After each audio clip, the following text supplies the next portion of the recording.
jelaskan dalam kitab ini, yaitu bermula ilmu tauhid itu. Bermula ilmu tauhid itu, jadi nak bawa ta'rif, dan ta'rif pengenalan ataupun bahasa baru bagi definisi untuk kita kenal bahawasanya ilmu tauhid itu apa dia. Maka dibahas di sini apa ni, masuk dalam mabadi. Masuk dalam mabadi. Dan apa ni permulaan bagi tiap-tiap ilmu dia ada mabadi 10 bagi. Tapi setengah kita disebut setengah-setengah daripadanya. Ambil apa berhenti-berhenti. Baik. Bermula ilmu tauhid itu ibarah. Ibarah di bahasa Arab. Dan maka benda yang disebut ibarat ini, kata tuan guru saya, dia kata benda yang tak boleh kita nak cakap dengan satu patah. Kalau kita nak cakap satu patah, dia tak akan faham. Itu diletak ibarat. Dan contoh, kita buat contoh benda yang tak boleh kita nak kata satu patah perkataan dan kita boleh faham. Contoh, ada orang yang tak kenal apa dia nasi. Nasi kalau kita nak makan, orang tak kenal. Jika ditanyakan kita apakah itu nasi, kita jawab nasi itu beras. Faham tak? Nasi itu beras, mana beras itu nasi, nasi itu beras. Tuan-tuan, kalau kita kata nasi itu beras, laksa. Laksa beras juga. Laksa beras juga. Tepuk tangan berat juga. Maknanya kita tak akan reti dengan satu patah perkataan. Oleh itu ingat bahawasanya bila disebut ibarat, iaitu benda yang kita nak cakap satu patah, kita tak akan faham. Lalu kita kena bawa susun kata-kata sehingga kita mencapai makna yang kita nak.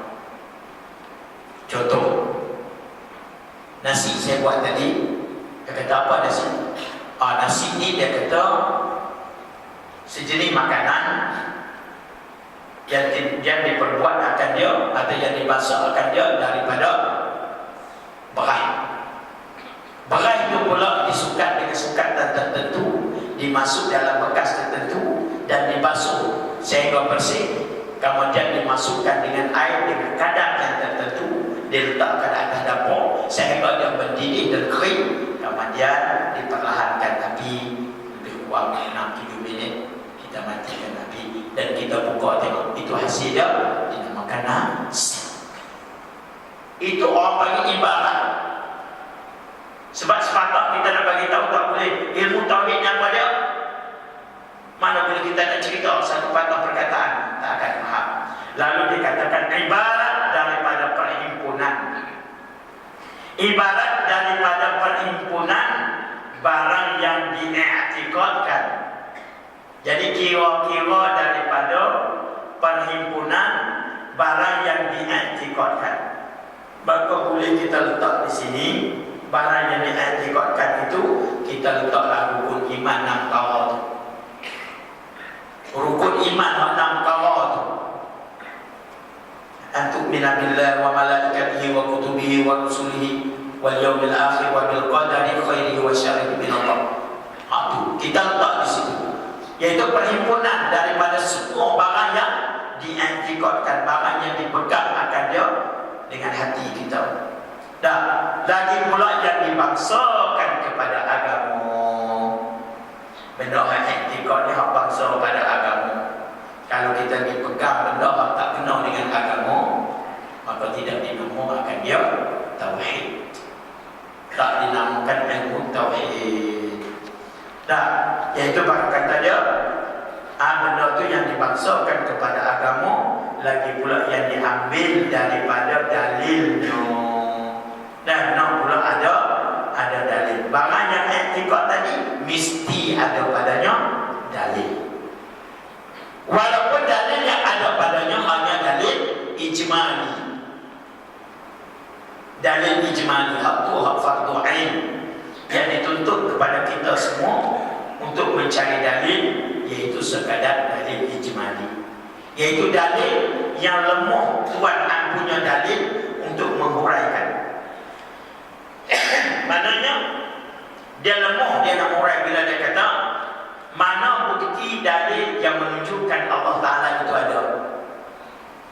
Maka dia kata alam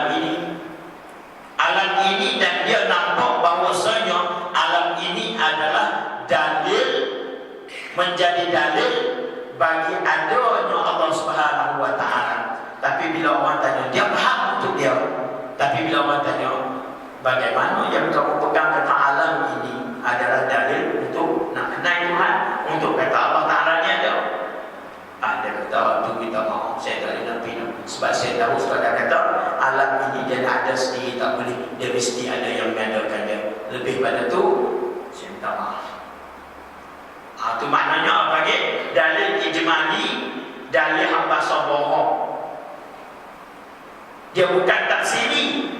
Tafsiri ini panggil fardu kifayah. Fardu kifayah. Jadi nak setara tu yang pun nak bagi nampak sungguh dengan akal kita. Sebab kita nak pegang. Bagi nampak sungguh-sungguh, sehingga dia menjadi tempat pergantungan bagi akidah. Subhanallah. Baik. Sebab tu dia kata yang diambilkan daripada dalil yang diyakinkan, dalil yang tidak meyakinkan tak boleh. Dalil yang tidak meyakinkan tak boleh. Contoh, kita nak kata ada lembu masuk dalam sini panggil kebun. Kebun kita dalam pendang kita.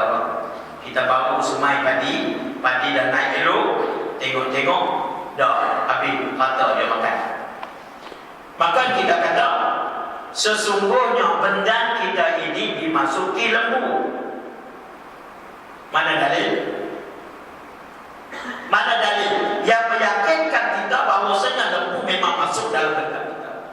Mana dalil? Kalau tak ada dalil, orang panggil tak boleh panggil satu pegangan yang kuat. Cuba tengok, dia tinggal apa? Dia tinggal telapak dan dia tinggal najis. Maka najis ni lah yang menjadi dalil di atas bahawasanya ada lembu masuk dalam padi kita. Bekas kaki dia itulah yang menunjuk di atas bahawasanya lembu itu masuk. Baru kita boleh buat pengaduan. Kalau tak ada dalil lagu tu, dia kata ada lembu masuk dalam bendang saya. Kau tahu mana? Bagi apa nak makan? Tak. Ada telapak tak? Tak. Najis ada tak? Tak. Habis tu apa kata? Saya rasa lah. Boleh kita nak buat pengaduan? Tak boleh. Sebab tu dalam bab akidah dan dalil ini adalah satu perkara yang amat penting. Satu perkara yang amat penting kerana nak menguatkan akidah seseorang sehingga tak terlepas.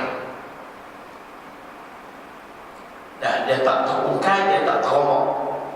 Itu dia. Itu dinamakan ilmu tauhid. Mana kalau orang tanya apa ilmu tauhid apa dia? Ibarat daripada perhimpunan barang yang diiktikadkan, barang yang dipegangkan, barang yang kita nak pegang, keimanan daripada rukun iman apa senang kau. Nah, yang dimaksudkan kepada agama lagi pula dia ni kata dia yang diambil daripada dalil. Diambil daripada dalilnya, dalil barang yang diiktikad tadi, dalil tu yang diyakinkan dia. Manakala dalil tak yakin tak boleh. Baik, itu tauhid. Dan kita duk kenal ilmu tauhid. Kadang-kadang kita panggil ilmu tauhid, kadang-kadang kita panggil ilmu usuluddin, kadang-kadang kita panggil ilmu kalam, kadang-kadang orang panggil ilmu sifat. Dan apa beza tu? Apa beza semua tu? Itu hanya apabila ditilik. Kalau dinamakan ilmu tauhid ini kerana ilmu ini kita belajar untuk nak mengesahkan Allah Ta'ala, nak mengesahkan Allah, nak mensatukan Allah, menunggalkan Allah. Tiada Tuhan malaikat Allah. Nak tunggalkan dia, tak ada hal lain. Itu apa ini? Tauhid. Nak mengesahkan Allah. Bukan dua, bukan tiga, tak berbilang sama sekali. Sama ada pada zat dia, sama ada pada sifat dia, sama ada Tauhid. Dan kenapa kau dinamakan dia ilmu kalam? Ada juga ulama bagi ilmu kalam tersebut kerana perbahasan dalam ilmu ini ada yang agak payahnya adalah bahasan ilmu dalam sifat kalam. Perbahasan sifat kalam yang agak payah sikit. Dan agak payah sikit kerana orang banyak keliru dalam masalah sifat kalam. Lalu ulama mengatakan dia salah satu nama ialah namanya ilmu kalam. Tilik kepada perbahasan kalam itu amat panjang dan perbahasannya amat rumit dan payah untuk dipahami. Lalu dia letak nama ilmu kalam. Sama ada ilmu tauhid tadi, sama juga Fatullah. Ada ulama yang mengatakan bahawasanya tauhid ini adalah ilmu usul din. Usul din. Usul. Apa makna usul? Umbi.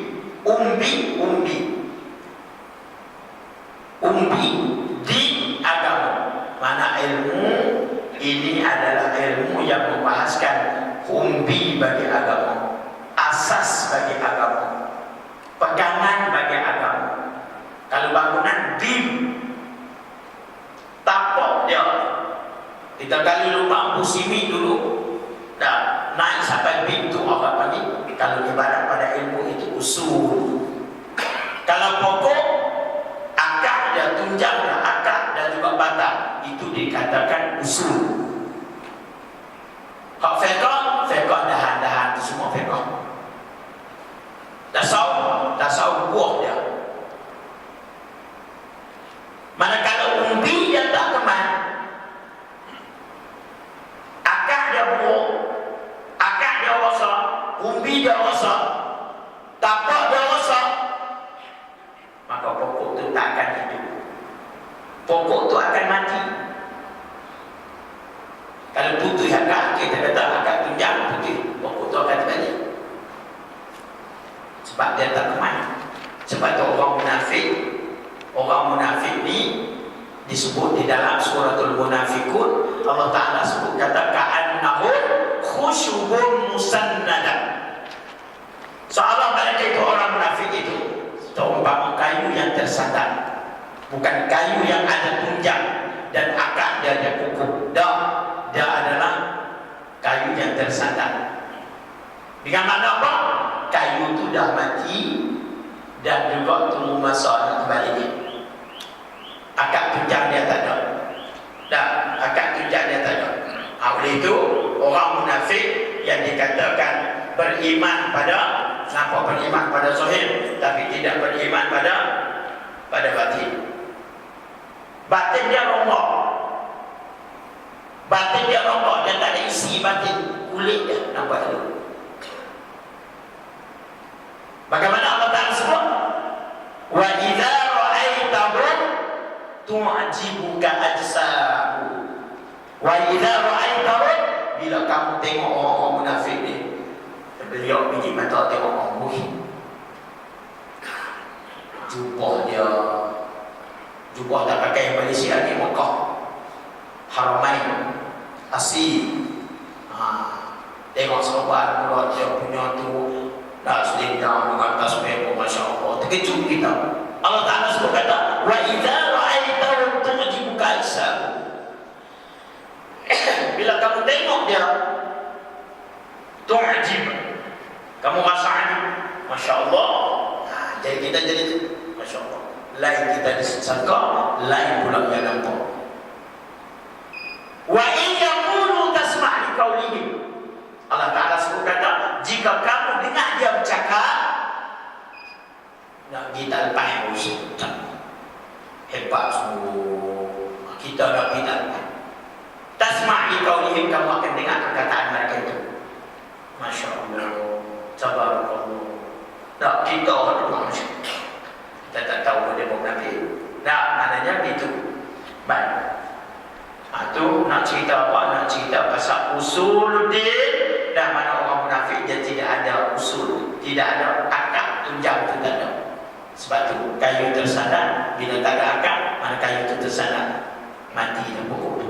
Tunggu nak tumbang dah orang. Sebab tu munafik banyak.